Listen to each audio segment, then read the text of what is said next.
पूर्व मंत्री अशोक यादव ने जब से चुनाव में खलल डाला है तब से फिरोजाबाद की राजनीति गर्मा गई है। क्षेत्र में हलचल मची हुई है। प्रत्याशी अपना अपना बचाव कर रहे हैं, क्योंकि पूर्व मंत्री जब क्षेत्र में भ्रमण कर रहे थे उस समय उन्होंने अपने चाहने वाले, यहाँ तक कि अपने प्रत्याशियों के समर्थन में लोगों से मतदान की अपील की थी, जिसमें वार्ड नंबर 29, 30, 31 शामिल हैं। तीनों प्रत्याशियों में वार्ड नंबर 31 का प्रत्याशी यानी कि रुचि यादव सबसे ज़्यादा परेशान हैं।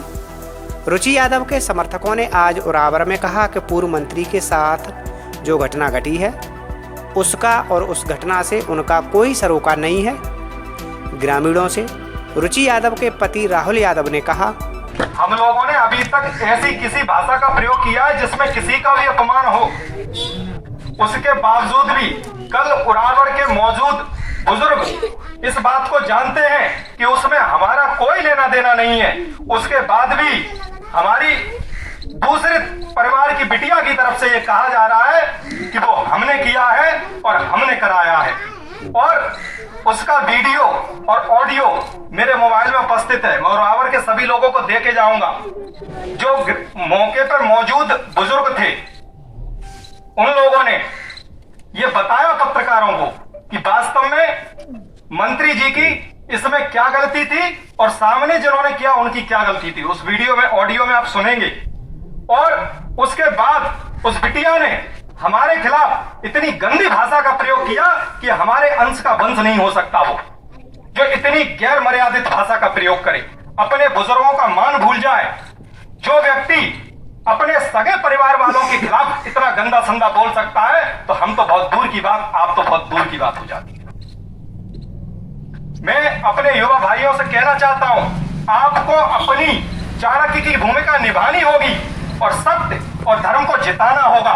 सत्य धर्म यह है कि हमने कभी किसी के कंधों का उपयोग नहीं किया, लेकिन वो बिटिया दूसरों के कंधों पर, दूसरों की बैसाखियों पर यहां चुनाव लड़ रही है, ये सभी आप लोग जानते हैं। और वो शख्स जिनके कंधों पर बैठ के वो चुनाव लड़ रही है, वो शख्स कभी नहीं जाता इन आठों में प्रेम बना रहे हैं। इन आठों की जो बात पुरखों ने बनाई थी वो बराबर चलती रहे। वो शख्स नहीं जानता, वो नेता नहीं जानता। समझना मैं किसके बारे में बात कर रहा हूं। मैं खुल के कहता हूं, मैं बात कर रहा हूं सिरसागंज विधायक की। वो कभी नहीं चाहता इन आठों में एकता बनी रहे। लेकिन मैं आपसे प्रश्न करना चाहता हूं, आप लोग सच बताना, चाणक्य और विदुर बनने की भूमिका में बताना कि हमारे पिताश्री ने कभी ऐसा कोई काम किया जिससे कि हमारे आठों में पार्टीबंदी हो, हमारे आठों में पार्टीबंदी हो के आपस में लड़ाई हो, झगड़ा हो। हमने ऐसा कोई कार्य हो, कोई बताए इतनी भीड़ में हमें कभी किया साहब? और आप सच बताना, हमारा, मेरे पिताश्री का स्वभाव देख के हम कभी ऐसी कोशिश या इतनी बौनी राजनीति या इतनी घिनौनी राजनीति या इतनी छोटी राजनीति कर सकते हैं जो कल हुआ क्या? आज जमाना तकनीक का है साहब। तकनीक में हर चीज रिकॉर्ड होती है।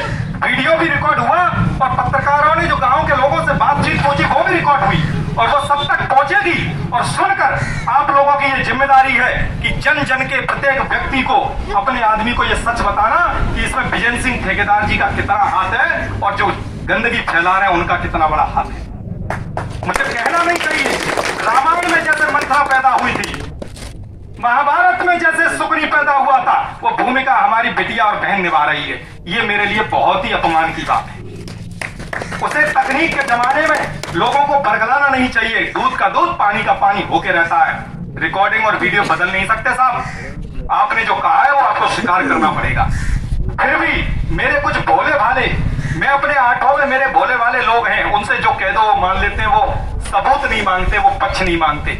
लेकिन साहब जब बरगलाने की बात आए तो सबूत देखना पड़ेगा, पक्ष सुनना पड़ेगा, क्योंकि आप चाणक्य और विदुर की भूमिका में हैं। अगर आपने आज भावनाओं में आके गलत लोगों का साथ दे दिया तो समझ लेना वो विधायक ये चाहता है कि सोनेले वंश का वंशपात हो जाए। वंशपात का मतलब समझ रहे हैं?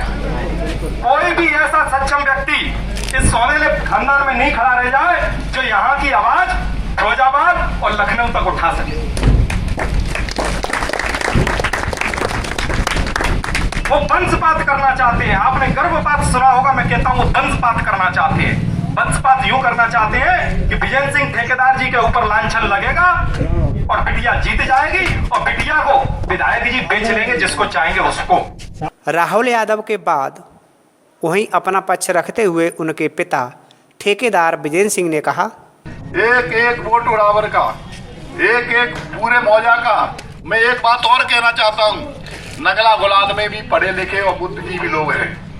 उन्होंने हमें 10-20 लोगों ने फोन करके कहा, हमारे लिए कहा गया कि जूतों की माला डाल देंगे, गाड़ी तोड़ देंगे, फलाना कई चीज हमारे लिए, हमारे फोन पे भी धमकियां आई। तो हमने कहा भाई अब ठीक है, आप तोड़ सकते हो, बलवान हो, शक्तिशाली हो, लेकिन ये गाड़ी अलग अलग खड़ी करो। लेकिन आज हमारा समय थोड़ा खराब है। जे कल हमारे साथ थे और जो गुलाब नगर आके आ रहे हैं, ये लोग हमारे साथ थे कल, मुन्ना लाल जी जो और लोग बिल्कुल साथ में थे।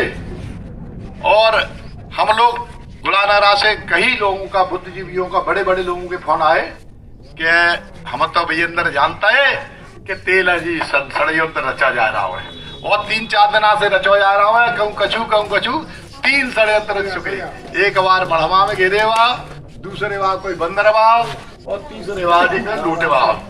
तो हम लोग समझ रहे हैं कि तेल है षड्यंत्र रच रहा। 13 वोट जो चुप बैठा नगला गुलाल में, वो तुझे मिलेगा, घबराना कतई मत। ऐसे 10-20 लोग पढ़े लिखे लोगों के मेरे पास सवेरे से आए और मुझे शांति दी गई कि आप भारी बहुमत से चुनाव, आप 20,000 से चुनाव जीत रहे दादा, एक तरफा चुनाव है, इसी की ये कहानियां हैं। तो आपका चुनाव जिले में पहले नंबर पे जीतेगा, आपकी वो पहले नंबर पे जीतेगी और आपकी वो जिला पंचायत अध्यक्ष बनेगी। जिला पंचायत अध्यक्ष अभी तक खानदान में कोई बना नहीं, आया नहीं हुआ, ये बड़ी लड़ाई है। और जब जिला पंचायत अध्यक्ष बन जाएगी तो कोई गलू और कोई सड़क और कोई नल के लिए, पानी के लिए कोई दुखी नहीं रहेगा। 20 करोड़ का एक साल में बजट आता है।